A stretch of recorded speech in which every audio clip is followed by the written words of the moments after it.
After Saudi Arabia and the UAE, now Qatar has stepped in with one of the biggest investment announcements yet. Qatar has unveiled a massive $103 billion investment plan across 6 African countries. $103 billion. That is the number Qatar just pledged to Africa. Enough to rival the GDP of entire nations, enough to redraw the economic map of a continent. But money is never just money. It carries power, it writes rules, it decides futures. Is this the dawn of Africa's sovereignty, or the start of a new dependency wrapped in gold? When a single signature can outweigh decades of struggle. The question is not what Africa will gain. The real question is, who will truly own tomorrow? Qatar's $103 billion Africa investment drive is not evenly spread, but carefully carved. $21 billion flows to the Democratic Republic of Congo, targeting cobalt and lithium. $20 billion goes to Mozambique, tied to gas and agriculture. Zambia and Zimbabwe each receive $19 billion. A mix of oil and minerals. Burundi is promised $12 billion for power and farming. And then, Botswana. $12 billion for a country whose GDP barely reaches $20 billion a year. The largest foreign capital commitment in its history, a deal announced by President Duma Gideon Boko, and described as nothing less than a master plan. Which raises the question, why Botswana? And why now? They used to say Botswana was blessed by the gods. Beneath its soil lay diamonds so pure that they built a nation's pride. For decades, these stones glittered on the crowns of monarchs, in the vaults of bankers, and on the fingers of the world's wealthy. But for Botswana, this blessing slowly turned into a curse. Diamonds became not just its lifeline but its prison. 80% of its export earnings were chained to one single luxury.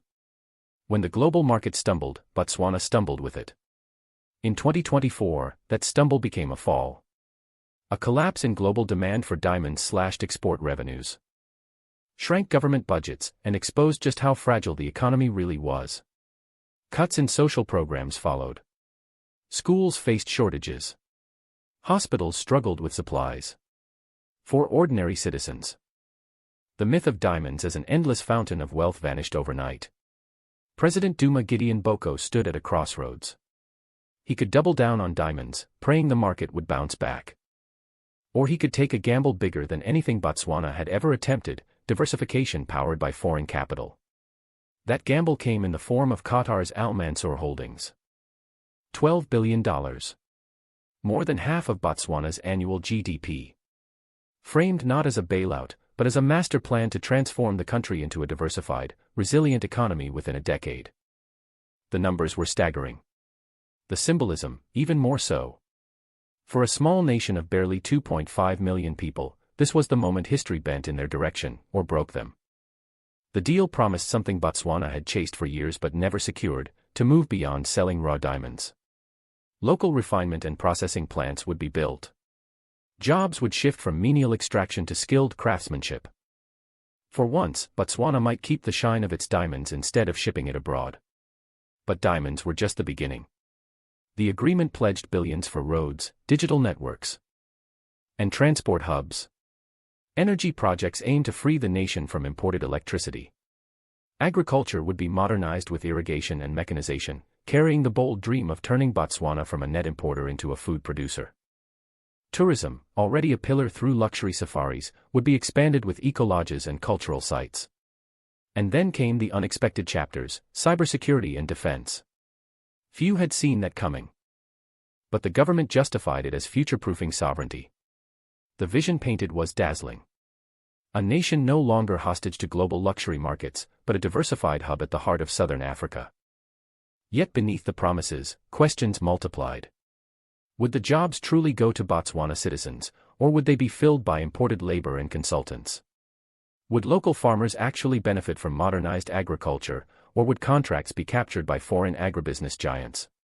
And when it came to defense and cybersecurity, who would own the codes, the systems, the keys?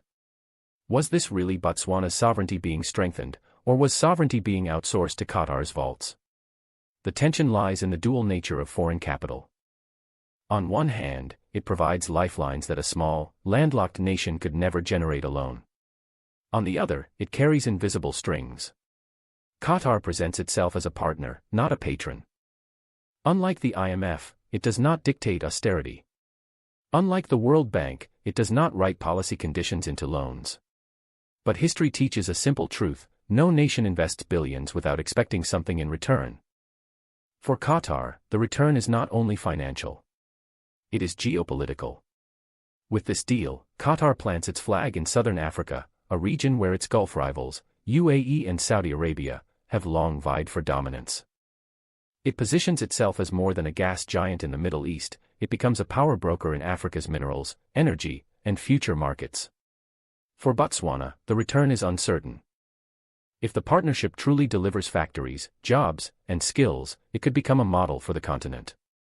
But if it repeats the old pattern, resources out, dependency in, then the curse of diamonds will simply be replaced by a new curse, the curse of easy money. And so the crossroads remains. Botswana can rise, or Botswana can fall. The difference will not be in the billions promised, but in the choices made, the contracts signed, and the vigilance of its people. For ordinary citizens, the question echoes in daily life. A farmer in the Kalahari wonders if irrigation projects will reach his fields. A young graduate in Gaborone hopes the new processing plants will bring real jobs. Not empty headlines. A soldier asks if the defense investments will protect his country, or tie it to foreign command. These voices form the heartbeat of Botswana's gamble. This is where the story becomes larger than Botswana itself. Because every African nation watching knows, today it is diamonds, tomorrow it could be cobalt, lithium, oil, or gas. The pattern is the same. Foreign billions arrive with promises of transformation.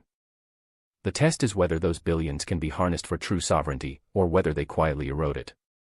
That is why Botswana matters. Its gamble is not just its own. It is a mirror for Africa. If Botswana succeeds, it proves that small nations can leverage global capital without losing control. If it fails, it warns that no amount of money can buy freedom when sovereignty is outsourced. So the question returns, $12 billion, will it be the ladder out of dependence, or the chain that binds tighter? If you believe Botswana deserves to hold its destiny in its own hands, share your thoughts in the comments. Because the story of Botswana is not a distant tale. It is the story of every nation that has ever faced the choice between hope and history.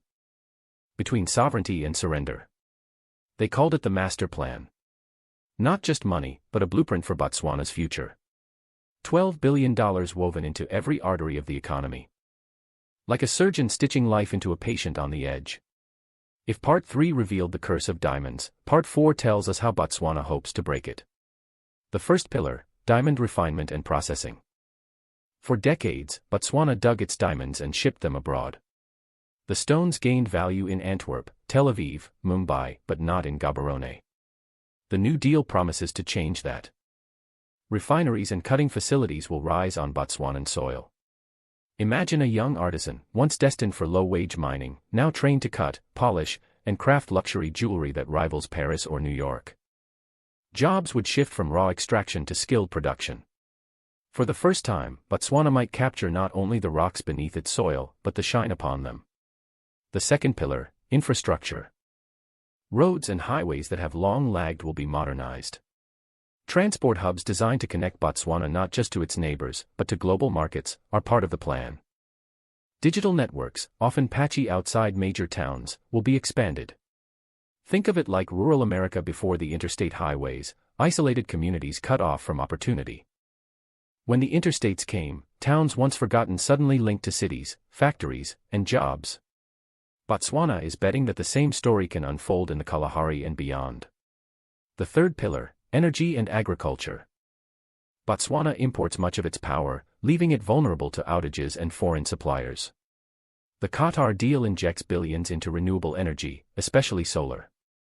This is no small irony. One of the sunniest countries on Earth still struggles with electricity shortages. If solar farms bloom across the desert, Botswana could finally turn its climate into its strength. Agriculture, too, is poised for transformation. Mechanization and irrigation projects aim to reverse Botswana's dependence on imported food. Imagine the symbolism, fields of maize where once only dust and drought reigned. From a net importer to a food exporter, that is the dream. The fourth pillar, tourism. Botswana is already renowned for its luxury safaris in the Okavango Delta. But the deal seeks to diversify, expanding eco-lodges, cultural tourism, and high-end experiences. The idea is to ensure Botswana is not just a safari stop, but a destination of global prestige. Just as Colorado rebranded itself from a mining state to an ecotourism hub, Botswana wants to expand its identity beyond wildlife. And then comes the fifth pillar, the most surprising and the most controversial: cybersecurity and defense. Few expected this in a development package. Yet it is there, spelled out: investments in digital security, national defense, and systems meant to protect Botswana's sovereignty. The logic is straightforward: in a world of cyber attacks and regional instability, no investment is safe without protection. Qatar argues that building Botswana's own defense and cyber capacity ensures that the billions invested are not lost to conflict or sabotage. But here lies the tension. When foreign investors fund your defense systems, who truly holds the keys? Who codes the algorithms? Who trains the officers? Who patches the vulnerabilities? A firewall can protect, but it can also surveil. A defense system can guard, but it can also bind. Botswana presents this as future-proofing sovereignty. Critics whisper that it risks outsourcing sovereignty itself. The scale of ambition is breathtaking. Botswana is not just talking about fixing potholes or opening another diamond mine. It is trying to leapfrog decades of slow growth in one single jump. A transformation so rapid it recalls the Marshall Plan in post-war Europe, or the infrastructure surge of South Korea in the 1970s. But every leap carries the risk of a fall. Will Botswana's young people truly become artisans, engineers, and entrepreneurs, or will foreign contractors and consultants take the lion's share of opportunities? Will small farmers gain access to irrigation, or will agribusiness monopolize the benefits? Will ecotourism empower local communities, or will profits flow back to investors in Doha? The master plan shines like a diamond. But diamonds, too, have flaws invisible to the naked eye. And then there is the geopolitical theater. Cybersecurity and defense are not just about Botswana. They are signals to the region. With this deal, Qatar is not just investing in a nation, it is planting a flag in southern Africa. A flag that says, we are here, not as outsiders begging for influence, but as partners writing the future. Yet the partners always write with pens filled with their own ink. For Botswana, this is both exhilarating and frightening. To gamble on transformation is noble. To risk sovereignty in the process is perilous. Think of it like a young college graduate in America who suddenly inherits a massive fortune. The potential is life-changing, but so is the temptation, the dependency, the loss of discipline. $12 billion can either lift Botswana into a new future, or entangle it in a web too strong to escape. So the people watch. A miner in Orapa wonders if his daughter will polish diamonds instead of digging them. A farmer near Francistown prays the new irrigation channels reach his dry fields. A teacher in Gaborone dreams her students will one day log into a digital classroom without power cuts. Their hopes are wrapped inside this master plan, like letters sealed inside a vault of money. This is not just about economics. It is about dignity. For decades, Botswana exported raw wealth while importing poverty. The master plan promises to reverse that order.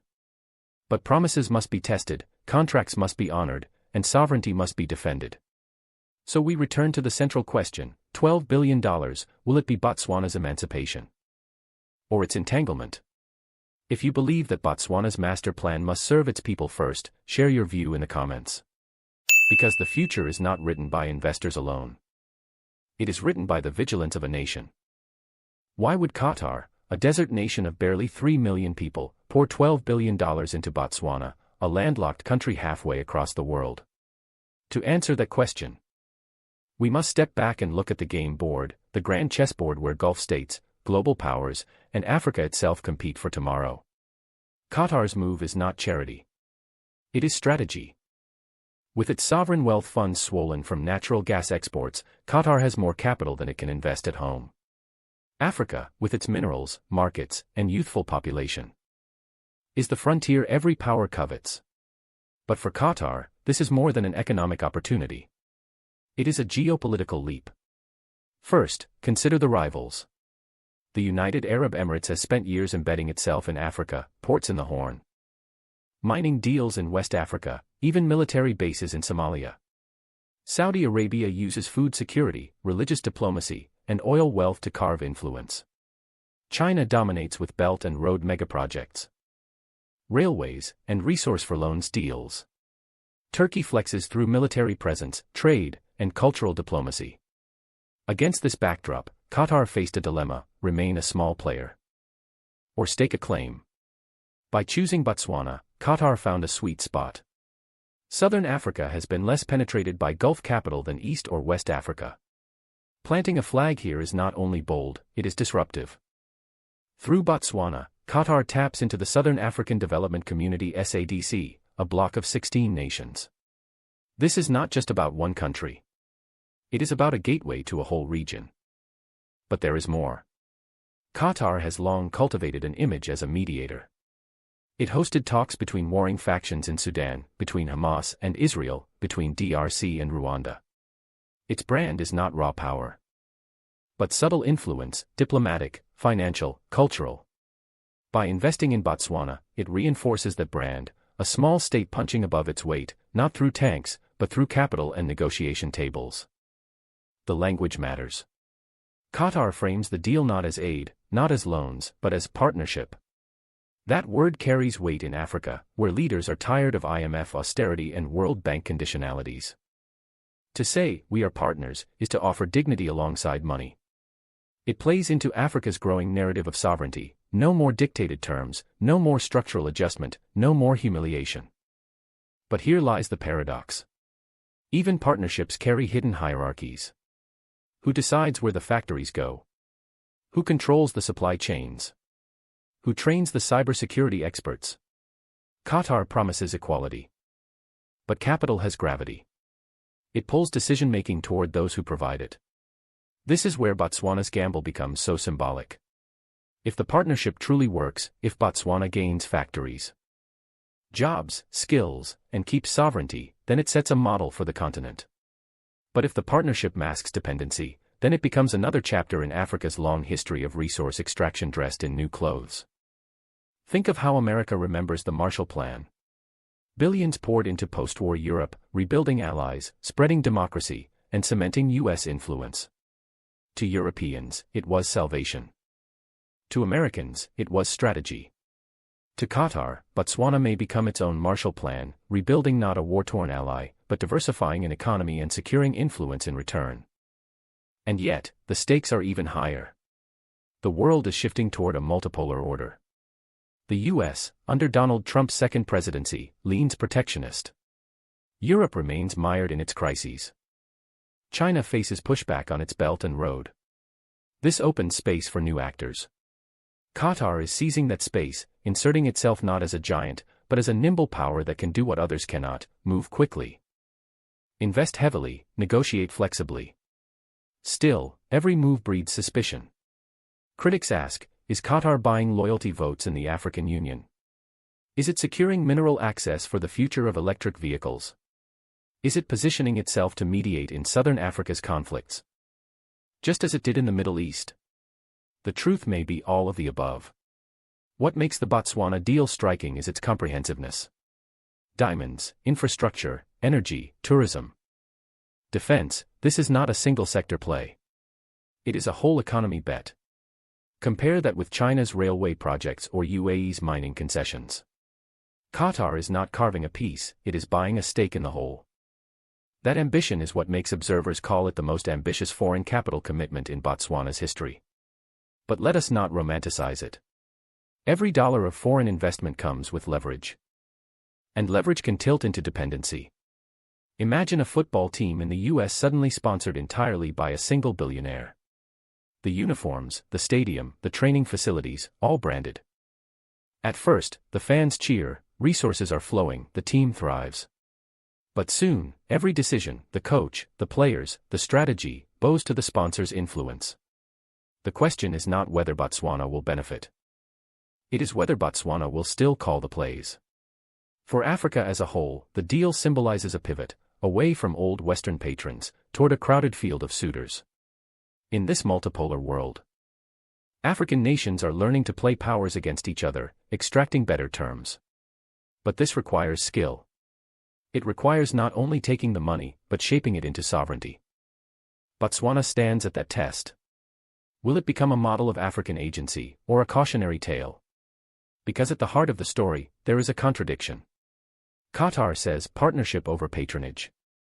Yet the size of the investment, half of Botswana's GDP, creates asymmetry by default. In a marriage of unequals, who really holds the power? As this question lingers, one thing is clear: Qatar's $12 billion is not just a check. It is a move on the chessboard of global power. And Africa is not just the prize. It is the arena where tomorrow's rules will be written. If you believe Africa must seize this moment to shape its own destiny, leave your thoughts below. Because the question is not whether the world wants Africa. The question is whether Africa wants itself. Partnership or trap, that is the line dividing the debate in Botswana. The master plan shines bright, but so did the diamonds once, before their luster turned into chains. Critics ask whether $12 billion can ever come without strings. Whether sovereignty can survive when defense, cyber systems, and industries are funded by outsiders. It is the paradox at the heart of Africa's development, the promise of transformation, shadowed by the risk of dependency. The twist, however, comes from elsewhere. While Botswana celebrates a new partnership with Qatar, in the Western Sahel, three nations are walking a different path. Mali, Burkina Faso, and Niger, the AES alliance, are rejecting billion-dollar packages. They have chosen to invest in themselves, to build with their own hands, to take the longer, harder road of sovereignty. Look at the contrast. In Gaborone, Qatar promises cybersecurity systems. In Ouagadougou, young engineers are coding open-source tools to protect their grids. In Botswana, investors pledge factories. In Mali, soldiers and farmers clear land, construct irrigation channels, and feed their people without foreign loans. In Botswana, a new defense package comes with imported consultants. In Niger, officers are trained by their own, building an army not tied to any external chain of command. The divergence is stark. Botswana is betting on partnership, AES is betting on independence. One path seeks acceleration through foreign billions, the other seeks endurance through self-reliance. Both claim the mantle of Africa rising. Both cannot be ignored. This twist matters because it reveals a deeper truth: Africa is not moving in one direction. It is experimenting. Some nations see sovereignty in embracing multipolar suitors: Qatar today, China yesterday, Turkey tomorrow. Others see sovereignty in saying no, in refusing to let foreign money dictate their pace. Which path is safer? Which is braver? The answer is not simple. Botswana may succeed, leveraging Qatar's billions without losing control, becoming a model of smart partnership. Or it may fail, trapped in dependency disguised as cooperation. AES may triumph, proving that sovereignty built from within can withstand storms. Or it may falter, crushed by the weight of limited resources and isolation. But one thing is undeniable: the choice itself is historic. For the first time in generations, African nations are not merely recipients of orders from Washington, Paris, or London. They are choosing their own strategies, even if those strategies diverge. That divergence is the true revolution. So here we stand at the twist in the story. Botswana's gamble with Qatar. AES's defiance of outside capital, two roads diverging in the heart of Africa. One paved with billions, the other with blood, sweat, and resolve. Both roads lead toward the same horizon: sovereignty. But sovereignty, like diamonds, is fragile. It can be polished into brilliance, or shattered by careless hands. The question is no longer whether Africa will rise. It is how. Through partnership, or through defiance. Through billions invested, or through billions refused. The world is watching. The continent is choosing. Botswana stands at a crossroads, holding $12 billion that could remake its destiny, or rewrite its dependency. The master plan may be the ladder out of the diamond curse, or the chain that binds tighter. History will judge. But in the West, three flags wave in defiance. Mali, Burkina Faso, and Niger, the AES alliance, have chosen a different path. No billion-dollar packages. No glittering promises, no signatures in Doha. Instead, they build with their own hands, write their own rules, and carry their own burden. Their message is simple: sovereignty cannot be outsourced. And so Africa faces two roads. Botswana's gamble with partnership. AES's gamble with self-reliance. Neither road is easy. Both demand courage. Both will shape the face of Africa rising. What matters now is not which road the world prefers, but which road Africans choose. For sovereignty is not a gift. It is a fight. It is a fire. It is a promise carried from one generation to the next. If you believe Africa rising belongs to Africans, then like, comment, and subscribe. Because the flame is lit. And now it is our turn to keep it burning.